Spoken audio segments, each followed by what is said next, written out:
After 7 blind dates, every single man bolted. They all rushed off to pursue my cousin Vivian. My 8th blind date messaged me at midnight. Does Vivian have the contact details of all your blind dates? She added me first. A screenshot followed. In the screenshot, Vivian's message to him read, "Just so you're aware, Peyton has a history of mental illness. Her family's keeping it hush-hush. Be cautious." That same night, I asked the previous 7 men. Vivian had told them all the exact same thing. I saved the screenshots and stayed silent. When the monthly family gathering rolled around, she strolled in arm with my 6th blind date. The whole table of relatives rose to their feet and applauded. Linda, my aunt, patted my hand with a sigh. "Peyton, you ought to take a leaf out of Vivian's book. See how good she is at choosing men." I smiled and nodded. "You're right. I should learn from her." Then I picked up my wine glass and stood up. "Vivian, in front of the entire family today, there's something I'd like to ask you. You sent messages to all 8 men. How come only one of them wanted you? Peyton, what on earth are you trying to imply?" Vivian laughed first, a gentle laugh. She let go of Ethan's arm, her fingertip touching the edge of her glass, her voice soft. "Today's a family dinner. Don't lose your temper again." Linda immediately joined in. "That's right, Peyton. Vivian just brought her boyfriend home. What are you getting so worked up about?" My dad, Harold, put down his fork. "Peyton, sit down." I didn't sit. I placed my phone on the turntable, screen illuminated, paused on a screenshot.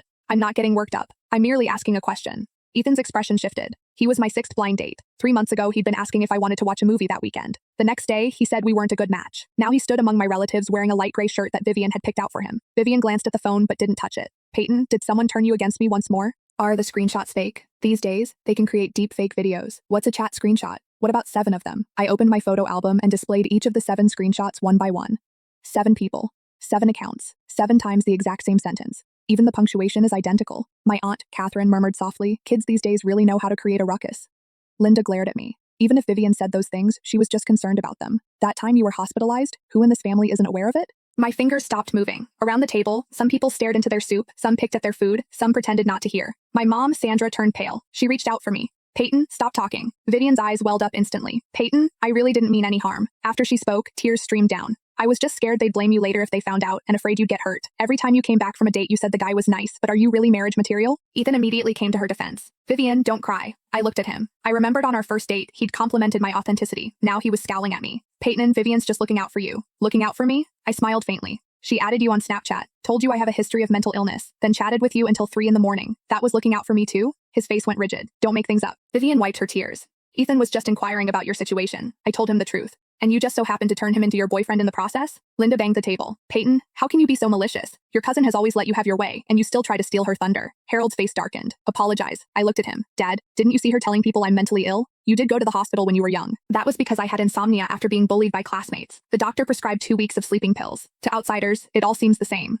I stood rooted to the spot. Vivian sobbed. "Harold, don't blame Peyton. She probably just can't accept that Ethan and I are together." Ethan squeezed her hand. "Peyton, feelings aren't a matter of first come, first served. Just because things didn't work out between us doesn't mean I can't like Vivian." I said, "Of course you can." The table let out a collective sigh. I continued. "But before you two start dating, let's settle the score for her slandering me." Vivian suddenly looked up. In those eyes, there was no sign of tearful tenderness, only a flicker of coldness. Quickly, she lowered her gaze again. "Peyton, if you insist on pushing me, then I can only tell the truth." Sandra panicked. "Vivian?" Linda immediately pressed. "What truth?" Vivian bit her lip. She cut her wrists in college. The sound of a fork hitting the floor echoed loudly. I heard myself say, "I didn't." Vivian shook her head, crying. "Stop denying it. That year I came to visit you in your dorm. I saw the bandage around your wrist with my own eyes. I rolled up my sleeve. The very faint scar on my wrist was revealed." Linda gasped. "Oh my goodness, it's real." Sandra's eyes reddened. "That was from a fruit knife. Could a fruit knife do that?" Vivian's voice grew softer. "Peyton, I've been covering for you all this time, but since you insisted on making a scene today, I have no choice." Ethan's eyes as he looked at me changed completely. "Peyton, what you need isn't blind dates. It's treatment." In that moment, all the screenshots lost their significance. They couldn't see the evidence. They only saw the scar on my wrist. Harold stood up, his voice very low. "Apologize to your cousin, then go to your room." I asked, "What if I don't?" He looked at me, saying something this serious in front of relatives for the first time. "Then from now on, you don't need to come to the family table anymore." Vivian called out softly, "Harold, don't do this." Peyton didn't mean it. Harold didn't look at her, only at me. "Apologize." I picked up my phone.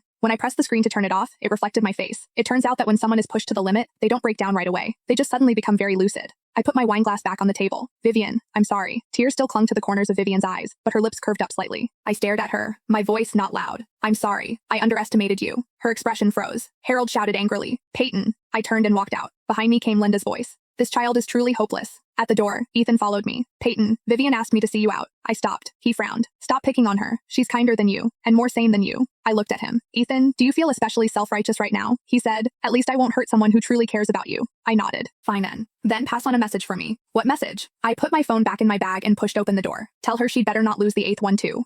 Hook. What will happen if Vivian loses the 8th guy? Will Peyton take more drastic measures to expose her, or will Vivian find a way to turn the situation around once again?